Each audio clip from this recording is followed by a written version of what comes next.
छोटे घर की छत से सितारे नजर आते थे। राह मेरी मुश्किल थी और आसमान मेरी मंजिल थी, लेकिन आंधी से जो डरे वो परिंदा नहीं हूं मैं। अपनी उड़ान हौसलों से भर रहा हूं। जो किसी और ने किया है वो क्यों दोहराया जाए?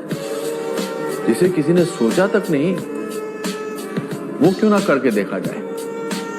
मिसाल देने से लाख बेहतर है मिसाल बनो।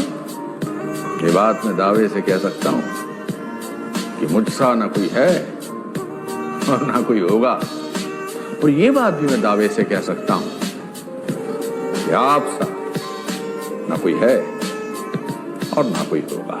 एक चीज मैंने सीखी है लाइफ में कि दुनिया का सबसे बड़ा लोहार है टाटा और दुनिया का सबसे बड़ा मोची है बाटा। काम तो लोहे और जूतों को ही कर रहे हैं, पर आज इनकी ब्रांड्स इंटरनेशनल। काम कोई छोटा नहीं होता है, तरीका बड़ा होता है, समझो आप। तो मैंने कहा ऐसा ही करेंगे, चाय बेचेंगे। मेरे को चाय के अलावा कुछ दिख ही नहीं रहा था उस टाइम पे। जो चाय जिसने मुझे जिंदा रखा उसको मैंने अपना धंधा बना लिया। ऐसा कहते हैं कि जिससे मोहब्बत करते उससे शादी कर लो, और अगर ऐसा ना हो तो जिससे शादी हो गई है उसी से मोहब्बत चालू कर दो। कि अगर हम खुद को हमेशा मोटिवेटेड रखना चाहते हैं तो उसका सिर्फ एक तरीका है कि जो कंट्रोल है वो पूरी तरह से हमारे अपने हाथ में होना चाहिए।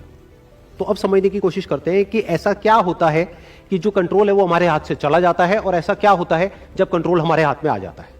जब भी हम एक्सटर्नल फैक्टर्स की बात करते हैं कि मैं ये नहीं कर पा रहा इस वजह से, उस वजह से, उस वजह से, जो कि मेरे कंट्रोल से बाहर है, तो हमारे हाथ से कंट्रोल चला जाता है। लेकिन जब हम बात करते हैं कि हम एग्जैक्टली क्या कर सकते हैं, जब हम अपनी कैपेबिलिटीज के बारे में बात करते हैं, तब कंट्रोल पूरी तरह से हमारे हाथ में आ जाता है। जब हमारा फोकस उन रीजंस पे नहीं होता है जिनकी वजह से हम वो नहीं कर सकते हैं जो हम करना चाहते हैं, बल्कि उस जगह पर होता है कि जिस वजह से हम वो कर सकते हैं जो हम करना चाहते हैं, तब हम अंदर से मोटिवेटेड होते हैं। फॉर एग्जाम्पल, आप जिस भी फील्ड में हो उस फील्ड में कुछ लोग हैं जो टॉप पे बैठे हैं।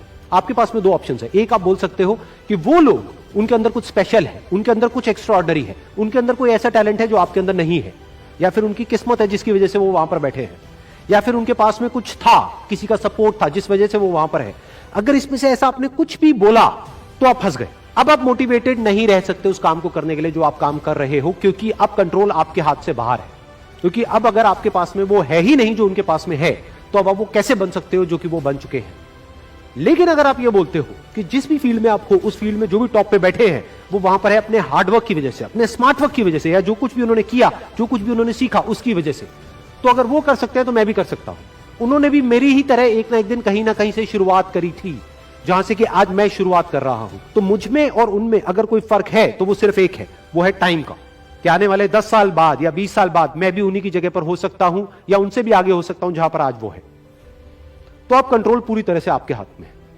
तो हमारे पास में हमेशा ये दो ऑप्शंस होते हैं, एक कि हम कंट्रोल को अपने हाथ से छोड़ दें, और दूसरा कि कंट्रोल हम पूरी तरीके से अपने हाथ में ले लें। एक कि कंट्रोल हमारा बाहर हो, एक है कंट्रोल हमारा अंदर हो।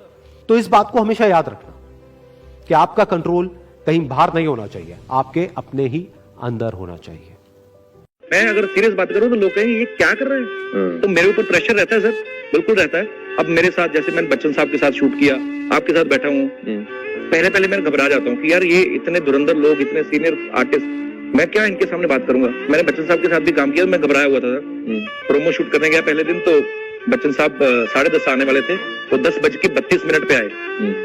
तो मेरे कहते माफ कीजिएगा, 10:30 का टाइम था, 2 मिनट लेट हो गया।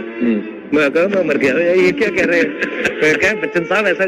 तो मैंने एक चीज नोटिस की कि कोई कितना भी बड़ा आदमी हो उसके अंदर एक शरारती बच्चा जरूर होता है, स्पेशली कलाकार। तो वो डर मेरा थोड़ा सा निकला सर पहले से, तो मैं घबरा जाता।